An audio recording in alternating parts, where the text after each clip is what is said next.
तो भाई लोग, आज हम बात करने वाले हैं लुक किस्म के चैप्टर नंबर 144 के बारे में। तो अगर आपने मेरे चैनल को अब तक सब्सक्राइब नहीं करा है तो जल्दी से इसको सब्सक्राइब कर लो ताकि आगे आने वाली वीडियोस आप मिस ना कर सको। तो हमने पिछले एपिसोड में देखा था जब हमारी मीरा और हान्युल वॉशरूम में जाती है तो उन्हें वहाँ पे हमारी यूई भी मिल जाती है और इन तीनों की फाइट हो जाती है सूमी से, जिसके पीछे शियोनयोंग पागलों की तरह पड़ा है। तो जब ये सूमी होती है वो हमारी हान्युल के बाल खींच के कहती है, कुतिया अब तुम मुसीबत में पड़ने वाली है। खैर, इनकी जो फाइट है यहाँ से अभी सीन शिफ्ट होता है और हम देखते हैं हमारे शियोनयोंग को जो एक शॉप में जाके वहाँ से चूरोस खरीद रहा होता है। और यार, चूरोस जो होते हैं ना वो एक स्नैक्स टाइप के होते हैं जो कि काफी ज्यादा टेस्टी होते हैं। शियोनयोंग चूरोस खरीदने के लिए शॉप में अपना डे पास दिखाता है, लेकिन वो जो डे पास होता है उससे वो चूरोस नहीं खरीद पाता क्योंकि डे पास के अंदर चूरोस इंक्लूड नहीं होते। जिसको नहीं पता उसको बता दूं, जब कोई नॉट ए वर्ड जैसी कोई जगह पे जाता है तो जो उसका टिकट होता है जो कि होता है डे पास, तो अंदर जाके उस डे पास की मदद से उसको सब कुछ फ्री में मिलता है। सारे झूले वो फ्री में झूल सकता है सिवाय कुछ कुछ को छोड़ के। और साथ ही में कुछ खाने की चीजें ऐसी होती हैं जिसको डे पास से नहीं खरीदा जा सकता। तो अभी शियोनयोंग और उसके साथ का बंदा शॉपकीपर को कहते हैं, क्या इस डे पास में सब कुछ इंक्लूड नहीं है? आखिर तुम हम ये दे क्यों नहीं रहे हो? इसके बाद जो शॉपकीपर होता है वो इनको कहता है, नहीं स्टूडेंट्स, बात ऐसी है कि तुम्हें चूरोस के लिए पैसे देने पड़ेंगे, डे पास से इसका कोई भी लेना देना नहीं है। तो जो अभी शियोनयोंग और उसके साथ में बंदा होता है वो कहता है, क्या डे पास यहाँ पे काम नहीं करेगा? सच में ये शियोल सच में बहुत ही बेकार सिटी है, ये सिटी कुत्तों से भरी पड़ी है। और ये जो शॉपकीपर होता है अभी अपने मन में सोच रहा होता है, आखिर ये बच्चे हैं कौन, ये यहाँ पे क्यों दिमाग खराब कर रहे हैं मेरा। लेकिन तभी हम देखते हैं शियोनयोंग के साथ का जो तीसरा बंदा होता है वो बड़े ही एटीट्यूड में इनकी तरफ आ रहा होता है और कहता है, तो सब कुछ कैसा चल रहा है? तो जो अभी शियोनयोंग होता है वो कहता है, अरे तुम कहाँ चले गए थे? चलो बढ़िया है तुम इधर आ गए। इसके बाद जो बंदा अभी अभी यहाँ पे आया होता है वो कहता है, बेवकूफों। इसके बाद शियोनयोंग के साथ का दूसरा बंदा कहता है, अरे ये शूज क्या ये तुमने नए खरीदे हैं? इसके बाद ये बंदा कहता है, तुम्हें मुझसे जरूर जलन हो रही होगी, क्या तुम्हें पता है ये शूज वेलेंशिया के हैं, ये शूज हजारों डॉलर के हैं। इसके बाद जो हमारा शियोनयोंग होता है वो कहता है कि क्या सच में? इसके बाद जो टकला होता है वो कहता है, तुम सच में कमाल के लग रहे हो, लेकिन तुम्हारे पास तो दूसरे वो पॉइंटेड से शूज थे ना। और जो शॉपकीपर होता है ये सारी बातें सुन के अपने मन में सोच रहा होता है, ये बच्चे यहाँ से दफा क्यों नहीं हो जाते जल्दी से। और अब ये नए शूज वाला बंदा कह रहा होता है, हे मेरे ये शूज गंदे मत करना, लेकिन अपने मन में सोच रहा होता है, एक्चुअली ये जो शूज हैं ये तो मुझे फ्री में मिल गए थे। और यार आपको बता दूं, ये जो शूज है ना सच में काफी ज्यादा महंगे होते हैं, मतलब ये लाखों हजारों में किसी एक बंदे के पास होते हैं। और ये जो बंदा होता है ना जिसने अभी ये शूज पहने होते हैं, ये अपने मन में सोच रहा होता है, पता नहीं कौन बहुत ज्यादा अमीर इंसान रहा होगा जिसने ये शूज जमीन में छोड़ दिए थे। सच में ये शियोल बहुत ही अजीब जगह है, मतलब कि ये जो शूज होते हैं ये इस बंदे को जमीन में पड़े मिले होते हैं। और शायद अब आप समझ चुके होंगे कि ये शूज किसके हैं। ये है हमारे जे के, क्योंकि यहाँ पे बस एक ही ऐसा बंदा है जिसकी औकात है इन शूज को पहनने की। लेकिन तभी हम देखते हैं अचानक से यहाँ पे जे आ जाता है और इस बंदे के पैरों में अपने शूज देख के काफी ज्यादा हैरान हो जाता है। और जिस बंदे ने भी जे के शूज पहने होते हैं वो अपने मन में सोच रहा होता है, आखिर ये कौन है?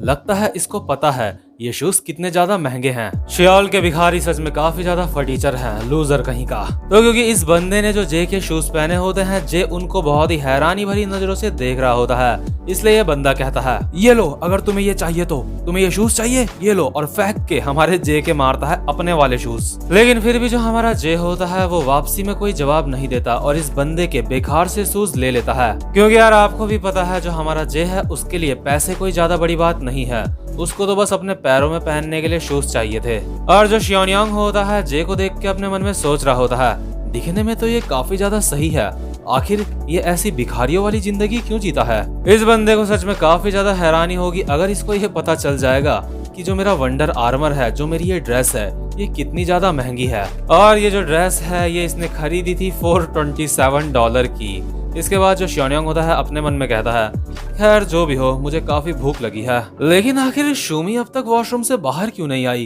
क्या उसका पेट खराब है? इसके बाद सीन शिफ्ट होता है और हम देखते हैं वॉशरूम का सीन, जहाँ पे अभी सूमी और हमारी हान्युल की फाइट हो रही होती है। सूमी ने हान्युल के बाल पकड़े होते हैं और कह रही होती है, तू कुतिया कहीं की। और जो सूमी की साथ की लड़कियां होती हैं वो कह रही होती हैं, सूमी इसको मारो, इसका बुरा हाल कर दो मार मार के। और जो हमारी हान्युल होती है वो कह रही होती है, मुझे मुझे छोड़ दो। और जो हमारी मीरा और यूई होती है वो ये देख के बहुत ज्यादा हैरान होती है। बस ये दूर से बोल रही होती है, ए हान्युल। और जो भी हमारी हान्युल होती है वो भी सूमी के बाल पकड़ लेती है और ये दोनों एक दूसरे के बाल खींचने लग जाते हैं। लेकिन यार जो सूमी होती है ना, शायद इसके पास थोड़ी सी ज्यादा जान होती है हान्युल से। ये हमारी हान्युल को जमीन में गिरा देती है। और साथ ही साथ में यहाँ पे आउच आउच की आवाज तो बहुत सारी आ रही होती है, मतलब कि जो सूमी और हमारी हान्युल को दर्द हो रहा होता है उस वजह से। इसके बाद हम देखते हैं जो मीरा है वो फाइनली लड़ाई के बीच में आती है और सूमी की कमर में बहुत ही कमजोर मुक्के मारने लगती है और कहती है, स्टॉप इट, ये सब कुछ बंद करो बंद करो। लेकिन यार जो सूमी होती है ना, उसको मीरा के मुक्कों से कुछ भी असर नहीं हो रहा होता। मुझे समझ नहीं आ रहा है मीरा ने किस टाइप की बॉक्सिंग सीखी थी बचपन में। यहाँ पे तो वो बिल्कुल ऐसे मुक्के मार रही है जैसे उसके हाथ टूटे हुए होंगे बिल्कुल। और जो सूमी के साथ वाली लड़कियां होती हैं वो कहती हैं, आखिर ये कर क्या रही है। लेकिन तभी सूमी के साथ वाली एक लड़की आती है और मीरा के एक लात मार के मीरा को हवा में उड़ा देती है और कहती है, ये ले कुतिया। और सूमी के साथ की दूसरी लड़की कहती है, बहुत अच्छे। और इसके बाद ये लड़की हमारे यूई के बाल पकड़ लेती है। मतलब वॉशरूम के अंदर यहाँ पे अभी फुल चिल्लम चिल्ली मची होती है, लड़कियों के चिल्लाने की आवाज आ रही होती है। तो अभी जिस लड़की ने हमारे यूई के बाल पकड़े होते हैं वो यूई को कहती है, मैंने तुम्हें ऑनलाइन देखा है, तुम ऑनलाइन स्ट्रीम करती हो, है ना? तुम्हें ऑनलाइन करके काफी सारी डोनेशन मिलती है। चलो, जिस फेस की वजह से तुम्हें वो सारे पैसे मिलते हैं, मैं उस फेस को खराब कर दूंगी। और ये जो लड़की होती है, इसके हाथ में एक हेयर स्ट्रेटनर होता है जो कि काफी ज्यादा गर्म होता है। और ये स्ट्रेटनर ये हमारी यूई के फेस में लगाने वाली होती है। ये लड़की कहती है, मैं तुम्हारा चेहरा खराब कर दूंगी, तुम अपने इस चेहरे की वजह से काफी आसानी से पैसे कमा लेती हो, है ना?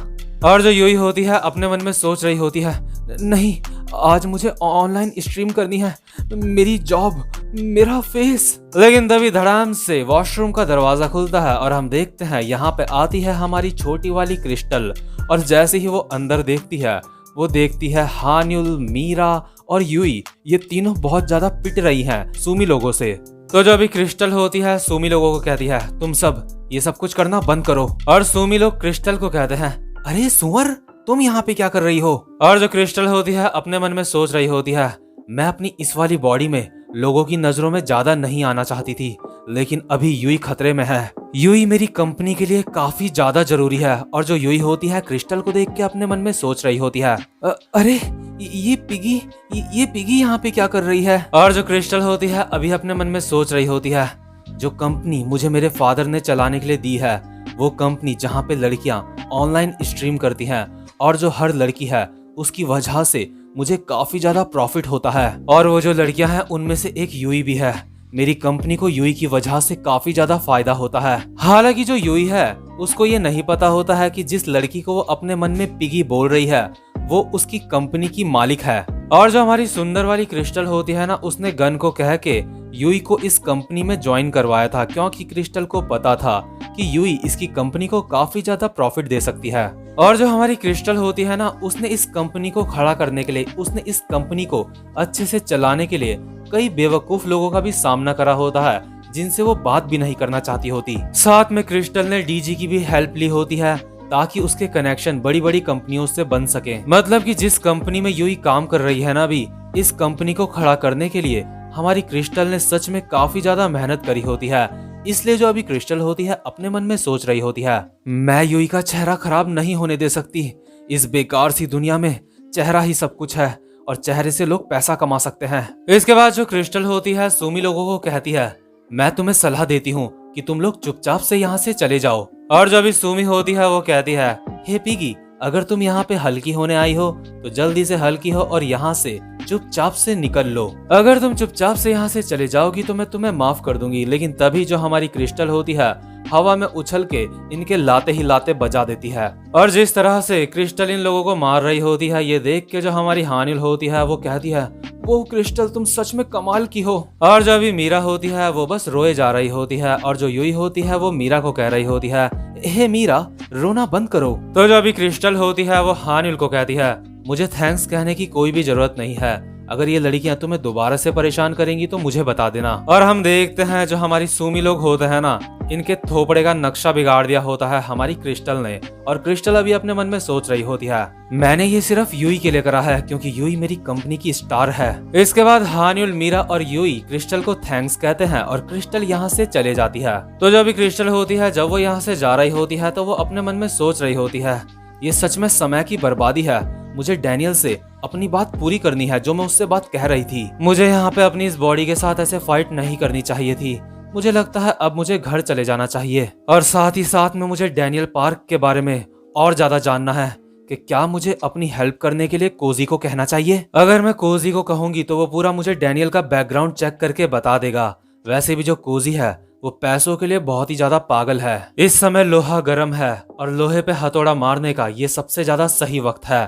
तो इसके बाद जो हमारी क्रिस्टल होती है वो कॉल मिला रही होती है कोजी को। लेकिन जैसे ही क्रिस्टल अपना फोन चेक करती है तो वो देखती है उसको काफी सारे मैसेज आए हुए होते हैं। और उसको इतने सारे मैसेज किसके आए हैं ये हमें बाद में पता चलेगा। इसके बाद हम देखते हैं जो शूमी और सुमी की दोस्त होते हैं, ये वॉशरूम से बाहर आ रहे होते हैं पिटी हुई हालत में और आपस में बात कर रहे होते हैं। आउच, इस बारे में हम किसी से भी बात नहीं करेंगे। आखिर ये हमारे साथ क्या हो गया। लेकिन तभी सुमी के साथ की एक लड़की कहती है, हे जरा उधर देखो, ये तो वही सेक्सी सा भिखारी है। और हम देखते हैं जिस भिखारी की ये बात कर रही होती है ये होता है हमारा जे। ये लड़कियां कह रही होती हैं, श्योल के भिखारी सच में काफी ज्यादा हैंडसम होते हैं। इस भिखारी के मुझे शूज भी काफी अच्छे लग रहे हैं, ये विंटेज स्टाइल के लगते हैं। हमारे स्कूल के बंदे सच में काफी अजीब अजीब चीजें पहनते हैं। मैं उम्मीद करती हूँ कि वो भी इसकी तरह दिखते। और यार असल में ये जो शूज होते हैं जो जे ने पहने होते हैं ये सुमी के ही स्कूल के एक बंदे के होते हैं। लेकिन यार आपने सुना होगा ना कि मतलब इंसान जब हैंडसम होता है ना तो वो कुछ भी पहन ले उस पे सब कुछ अच्छा लगता है। तो हमारे जे के साथ भी वही सीन है। तो जो हमारा जे होता है जब वो देखता है कि सुमी की नाक से खून निकल रहा है क्योंकि क्रिस्टल ने उसको बहुत ही उड़ा उड़ा के मारा था, तो इसलिए जो हमारा जे होता है अपना हैंकी निकाल के सुमी को देता है। और इसके बाद जो सुमी होती है बहुत ज्यादा खुश होकर अपने मन में सोचती है, अरे कि क्या ये भिखारी मुझे दे रहा है मेरी नाक साफ करने के लिए। और सुमी की साथ वाली कह रही होती है, क्या ये तुम्हारे ऊपर लाइन मार रहा है। और ये लड़कियां जे को देख के अपने मन में सोच रही होती हैं, जरा इस बंदे को देखो, ये काफी ज्यादा हैंडसम है, लेकिन इस जैसा हैंडसम बंदा एक भिखारी क्यों है। आखिर ये जमीन में क्या ढूंढ रहा था। और यार जो अभी जे होता है ना उसने सुमी को अपना हैंकी इसलिए दिया होता है क्योंकि सुमी ने उसको पोटैटो दिए होते हैं खाने के लिए। पहले सुमी पहले सोच रही होती है कि जो जे है वो एक भिखारी है, इसलिए उसने हमारे जे को पोटैटो दिए होते हैं। सुमी अभी अपने मन में कह रही होती है, भले ही ये बंदा काफी ज्यादा हैंडसम है लेकिन फिर भी मुझे भिखारियों से बहुत ज्यादा नफरत है। लेकिन तभी जो सुमी होती है उसको दूर से शियोनियोंग की आवाज सुनाई देती है जो अभी सुमी को ढूंढ रहा होता है और कह रहा होता है, सुमी तुम कहाँ हो सुमी। और जो सुमी होती है शियोनियोंग और शियोनियोंग के साथ के बंदों को देख के अपने मन में सोच रही होती है, अबे यार ये लोग फिर से, आखिर ये मेरा पीछा क्यों करते रहते हैं। ये सच में काफी ज्यादा भद्दे हैं, इसलिए मुझे इनसे नफरत है। जब देखो मेरे अगल बगल घूमते रहते हैं। हे तुम मुझे आवाज लगाना बंद करो। इसके बाद जो शियोनियोंग होता है वो कहता है, अरे सुमी मैंने तुम्हें ढूंढ लिया। और जो अभी दुकान वाला बंदा होता है वो सुमी को देख के अपने मन में सोच रहा होता है, ये लड़की सच में काफी ज्यादा क्यूट है। इसके बाद जो सुमी होती है वो शियोनियोंग को सारी की सारी बात बताती है कि जो क्रिस्टल है उसने उड़ उड़ के इन तीनों को मारा है। इसके बाद जो हमारा शियोनियोंग होता है गुस्से में कहता है, क्या उस पिगी ने तुम्हें मारा। इसके बाद सुमी के साथ वाली लड़कियां कहती है, उसने बस हमें अचानक से ही मारना स्टार्ट कर दिया। वो हवा में उछली और हमारे लाते ही लाते बजा दी उसने। और सुमी कहती है, खैर जो भी हो चलो यहाँ से चलते हैं।